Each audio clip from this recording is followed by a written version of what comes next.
Warm welcome to all of you.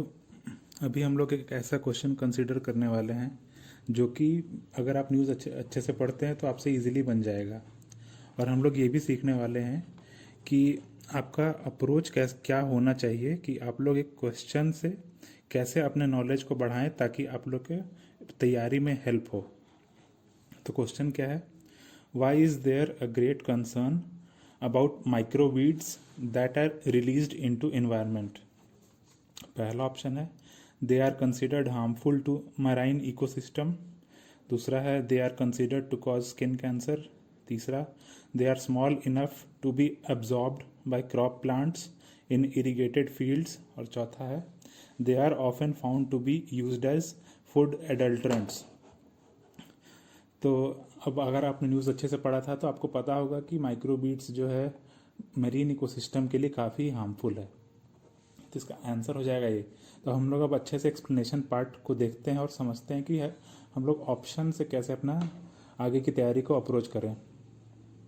अब जो तो टॉपिक क्या है माइक्रोबीट्स का, हम लोग सबसे पहले देखते हैं माइक्रोबीट्स क्या है। बेसिकली प्लास्टिक के सॉलिड पार्टिकल्स हैं, बहुत ही छोटे छोटे, इतने छोटे कि वो 1 मिलीमीटर से भी कम साइज़ के होते हैं। इनका बेसिकली कॉम्पोजिशन क्या होता है? या तो ये पॉलीइथाइलिन के बने होंगे मोस्टली। इसके अलावा क्या हो सकता है? पॉलीप्रोपाइलिन के बने होंगे और पॉलीस्टाइरीन के बने होंगे। माइक्रोबीट्स को यूज़ किया जाता है पर्सनल केयर प्रोडक्ट्स में। अब पर्सनल केयर प्रोडक्ट क्या होता है? फॉर एग्जांपल ले लीजिए, सोप हो गया, फेस स्क्रब हो गया, या फिर जो कॉस्मेटिक प्रोडक्ट्स हो गए, टूथपेस्ट हो गया। ये पर्सनल केयर प्रोडक्ट का एक इम्पॉर्टेंट काम क्या है? एक्सफोलिएशन। एक्सफोलिएशन क्या होता है? जो आपके स्किन के ऊपर के जो डेड सेल्स हैं उनको रिमूव किया जाता है। इसी को हम लोग एक्सफोलिएशन बोलते हैं। इस टर्म को आपने ज्योग्राफी में भी पढ़ा होगा। इसके अलावा माइक्रोबीड्स को बायोमेडिकल रिसर्च में भी यूज़ किया जाता है। जो मेडिसिनल ड्रग्स है जो इनको आसानी से स्वैलो किया जा सके, इसके लिए इनमें माइक्रोबीड्स को मिलाया जाता है। माइक्रोबीड्स के थ्रू वाटर पोल्यूशन होता है। जो प्लास्टिक्स जो इसके अंदर जो प्रेजेंट है उसकी वजह से ये वाटर पोल्यूशन कॉज करता है। इशू बेसिकली क्या है कि जो हमारे वेस्ट वाटर ट्रीटमेंट सिस्टम्स हैं ये माइक्रोबीड्स को कैप्चर नहीं कर पाते हैं। इस वजह से क्या होता है कि माइक्रोबीड्स जो है इसका अमाउंट जो है बढ़ता ही जाता है वाटर में। माइक्रोबीड्स जो हैं एक्वेटिक एनिमल्स के लिए बहुत ही हजार्डस हैं। अब ये कैसे होता है? एनिमल जो है इसको गलती से अपना फूड समझ के कंज्यूम कर लेते हैं। साथ ही साथ होता क्या है कि जो भी एनिमल्स, एक्वेटिक एनिमल्स इसको कंज्यूम कर रहे हैं फूड चेन के थ्रू, वो दूसरे एनिमल्स इनको उन कंटामिनेटेड एनिमल्स को कंज्यूम करते हैं। इस वजह से हायर स्पीशीज़ भी अफेक्ट हो जाते हैं। और एक बड़ा इशू ये है कि माइक्रोबीड्स जो हैं पॉल्यूटेंट्स को भी एब्जॉर्ब कर लेते हैं। अब किस तरह के पॉल्यूटेंट? फॉर एग्जांपल हो जाएगा पेस्टिसाइड हो जाएगा, तो ये पॉल्यूटेंट को एब्जॉर्ब भी कर सकते हैं। इस वजह से इनका टॉक्सिसिटी जो है बढ़ जाता है। अब क्योंकि माइक्रोबीड्स में इतना सारा इशू है तो इस वजह से बहुत सारे कंट्रीज़ ने कुछ रेगुलेटेड बैन किया है इसके ऊपर। जैसे कि जो रिंस ऑफ कॉस्मेटिक्स हैं उस पर बैन है। एग्जाम्पल के लिए ले लीजिए कि इंडिया में भी 1 जनवरी 2020 से इस रिंस ऑफ कॉस्मेटिक में माइक्रोबीड का यूज़ बैन हो गया था। एक टर्म है द स्मोग ऑफ द सी। अब बेसिकली क्या है कि एक डॉक्यूमेंट्री बनाया गया था इस प्लास्टिक पोल्यूशन और माइक्रोबीड पोल्यूशन को इसके बारे में बताने के लिए। तो आप लोग गूगल पे सर्च कर सकते हैं द स्मोग ऑफ द सी, आपको बेटर इसके बारे में नॉलेज मिल पाएगा। अब आप जो इमेजेस देख रहे हैं इसमें क्या है कि एक टूथपेस्ट देख रहे हैं और ये इधर बगल में ये फेस स्क्रब सा कुछ देख रहे हैं। तो इसमें आप देख सकते हैं छोटे छोटे पार्टिकल्स हैं, यही बेसिकली क्या है? माइक्रोबीड्स हैं। अब आपके लिए एक होमवर्क है। आपने ज्योग्राफी में पढ़ा होगा एक टर्म गायर, तो इसी से रिलेटेड है प्लास्टिक गायर। तो आपको बताना, आपको होमवर्क में अपने खुद को पता करना है कि प्लास्टिक गायर क्या होता है और एक ग्रेट पैसिफिक गार्बेज पैच है ये क्या है, कहाँ है, इसका फॉर्मेशन क्यों हुआ, ये आप लोग अपने नॉलेज के लिए पता कर सकते हैं। हम लोग दूसरे ऑप्शन पे आते हैं। दूसरे ऑप्शन में था कैंसर, स्किन कैंसर के ऊपर चर्चा हुई थी।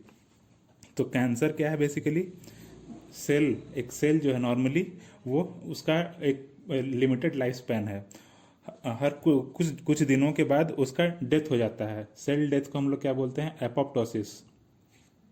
अगर एपोप्टोसिस नहीं हो पा रहा है तो इस वजह से क्या होगा? सेल का अनकंट्रोल्ड डिवीजन होगा। सेल का अनकंट्रोल्ड डिवीजन होगा, कोई नए सेल्स पुराने सेल्स को रिप्लेस नहीं करेंगे, सेल्स का अनप्रोलिफरेटेड बहुत ज़्यादा ग्रोथ हो जाएगा। इस वजह से क्या होता है? कैंसर होता है। अब इशू क्या होता है कि जो ये बहुत सारे सेल्स एक्यूमुलेट हो जाते हैं, ये क्या करते हैं, जितना भी न्यूट्रिएंट है और ऑक्सीजन है बॉडी में, इसको ये कंज्यूम कर लेते हैं। इस वजह से जो बाकी के सेल्स हैं उनमें ऑक्सीजन और न्यूट्रिएंट्स की कमी हो जाती है। इस वजह से बॉडी में बहुत सारा इश्यूज क्रिएट होता है, इम्यून सिस्टम अफेक्ट हो जाता है, बॉडी का नॉर्मल फंक्शनिंग इफेक्ट हो जाता है, ट्यूमर हो सकता है।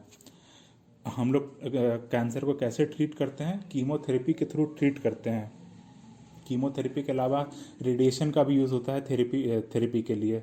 फिर कुछ ड्रग्स को हम लोग यूज़ करते हैं फॉर ट्रीटमेंट ऑफ कैंसर। अब स्किन कैंसर क्या है? बेसिकली जब स्किन सेल्स जो हैं ये जब कैंसरस हो जाते हैं तो वो स्किन कैंसर हो गया। क्यों होता है ये? स्किन सेल्स के जो डीएनए है अगर उसमें म्यूटेशन हो गया है तो उस वजह से स्किन कैंसर होगा। अब म्यूटेशन कैसे हो सकता है? अल्ट्रा वायलेट रेज से अगर आपका स्किन बहुत ज़्यादा एक्सपोज हो रहा है तो इसके वजह से स्किन कैंसर आपको हो सकता है। हम लोग थर्ड स्टेटमेंट पे आते हैं। इसमें थर्ड स्टेटमेंट में जो इरिगेटेड फील्ड्स हैं, जो हम लोग उसमें क्रॉप ग्रो करते हैं, उसमें जो अब्सॉर्प्शन की बात हो रही थी, तो हम लोग इसमें दो इम्पॉर्टेंट टर्म हम लोग स्टडी कर सकते हैं, वो है बायो एक्यूमुलेशन और बायो मैग्निफिकेशन। इन दोनों में बेसिक डिफरेंस क्या है? बायो एक्यूमुलेशन जो है एक ही ट्रॉफिक लेवल में अगर जो ऑर्गेनिज्म जो है अगर किसी भी पोल्यूटेंट को अगर एक्यूमुलेट किया जा रहा है तो वो हो जाएगा bio accumulation. On the other hand bio magnification क्या होगा कि अगर एक फूड चेन में अगर एक लेवल से अगर हायर ट्रॉफिक लेवल पे अगर जो है पोल्यूटेंट का अगर अमाउंट बढ़ रहा है तो उसे हम लोग बायो मैग्निफिकेशन बोलेंगे। अब फिगर में देखिए कि जो फिश है, फिश में ही अगर एक्यूमुलेशन बढ़ रहा है, कंटामिनेशन लेवल बढ़ रहा है तो बायो एक्यूमुलेशन हो जाएगा। और बायो मैग्निफिकेशन क्या होगा कि अगर उस फिश को किसी दूसरे ऑर्गेनिज्म ने कंज्यूम किया तो उसमें उसका कंसंट्रेशन मैग्नीफाई हो जाएगा, तो वो हो जाएगा बायो मैग्निफिकेशन। आप लोगों के लिए एक होमवर्क है, एक मीनामाटा डिजीज़ करके आपने सुना होगा जो कि मरकरी की वजह से कॉज हुआ था। तो आपको ये पता करना है कि ये मीनामाटा कहाँ पर है और ये मीनामाटा डिजीज़ क्यों हुआ। इसके अलावा एक टर्म है बायोडाइल्यूशन। बायोडाइल्यूशन के बारे में आपको पता करना है कि होता क्या है। हिंट के लिए मैं आपको बता देता हूँ कि बायोडाइल्यूशन जो है बायो मैग्निफिकेशन का अपोजिट है। अब हम लोग चौथे स्टेटमेंट में आते हैं जिसमें फूड एडल्ट्रेशन की बात हुई। तो फूड एडल्ट्रेशन क्या होता है, क्यों होता है, ये जान लेते हैं। फूड एडल्ट्रेशन बेसिकली क्या है कि अगर हम लोग फूड को कंटामिनेट करते हैं तो वो हो जाएगा फूड एडल्ट्रेशन। अब ऐसा क्यों करते हैं? ताकि फूड आइटम्स जो हमारे हैं उसकी क्वांटिटी को हम लोग बढ़ा सकें। ये बेसिकली जो छोटे मोटे शॉपकीपर्स हैं या बड़े लेवल पे भी इनका एडल्ट्रेशन होता है। इससे वो क्या करते हैं, जो भी इनको सेल करते हैं फूड को, वो अपना प्रॉफिट बढ़ाते हैं। अब एग्जांपल के लिए जैसे देखिए कि मिल्क में पानी मिलाया जाता है, साथ में स्टार्च का पाउडर मिलाया जाता है ताकि मिल्क जो है थोड़ा थिक हो जाए। तो इस वजह से ये एक एग्जांपल क्या हो गया, फूड एडल्ट्रेशन का एग्जांपल हो गया। इसके बहुत सारे हार्मफुल इफ़ेक्ट्स होंगे। फूड पॉइजनिंग हो सकता है, ये कैंसर कॉज कर सकता है, फिर हार्ट प्रॉब्लम्स हो सकते हैं, आपको नौजिया हो सकता है, इत्यादि प्रकार के आपको बीमारियां हो सकती हैं। फूड एडल्ट्रेशन का एक और यूज़ क्या है कि वो जो फ्रूट्स हैं उनकी राइपनिंग को वो इन्हांस कर देता है जल्दी जल्दी, ताकि फ्रूट्स पकने लगे। इस वजह से भी फूड एडल्ट्रेशन किया जा सकता है। दूसरा एग्जांपल देखिए, चिली पाउडर और ब्रिक पाउडर का है। तो यहाँ बेसिकली क्या है कि एक चिली पाउडर भी लाल है, ब्रिक पाउडर भी लाल है, तो एक महंगी चीज़ को एक सस्ती चीज़ से मिला दिया जा रहा है, तो इस वजह से फूड अल्ट्रेशन हो गया। फिर टर्मरिक पाउडर में मिलाया जा रहा है येलो एनालिन डाई, तो बेसिकली बहुत सारे जगह पे सिमिलर कलर के सब्सटेंसेस को मिला दिया जाता है, डाइज को मिलाया जाता है, ताकि जो है जो फूड में है एडल्ट्रेशन किया जाए, ताकि उनका प्रॉफिट बढ़ पाए। शुगर में जो है यूरिया मिलाया जाता है, हनी में शुगर मिलाया जाता है। तो ये बहुत अलग अलग तरह के फूड एडल्ट्रेंट्स जो हैं जो कि मिलाए जा रहे हैं। बेसिकली राइस में या फिर वीट में जो है पेबल्स को मिलाया जाता है ताकि उनका वेट बढ़ पाए। तो ये बेसिकली फूड एडल्ट्रेंट्स हो गए। अब फूड एडल्ट्रेशन को रोकने के लिए, इसको कंट्रोल करने के लिए, उसको रेगुलेट करने के लिए जो है एक ऑटोनोमस बॉडी बनाई गई, जिसको हम लोग FSSAI बोलते हैं, food safety and standards authority of India. ये ऑटोनोमस बॉडी जो है ministry of health and family welfare के अंडर आती है, और ये food safety and standards act 2006 के अंतर्गत ये बनाया गया था। अब आपके लिए दो और होमवर्क है कि FSSAI ने एक बुक रिलीज़ किया था, डार्ट नाम से, DART नाम से बुक रिलीज़ किया था। आपको पता करना है कि डार्ट क्या है। साथ में FSSAI ने एक पॉलिसी रिलीज़ की राफ्ट करके, तो आपको डार्ट और राफ्ट दोनों पता करना है। तो आपके लिए कुछ होमवर्क हो गए जो मैंने यहाँ मेंशन कर रखे हैं। आप लोग इन होमवर्क को पे थोड़ा ध्यान दीजिए, हो सकता है आपको हेल्प करेगा। ठीक है, ध्यान से सुनने के लिए थैंक यू। आप लोग हो सकता है अच्छे से पढ़ाई करें। Thank you, bye bye.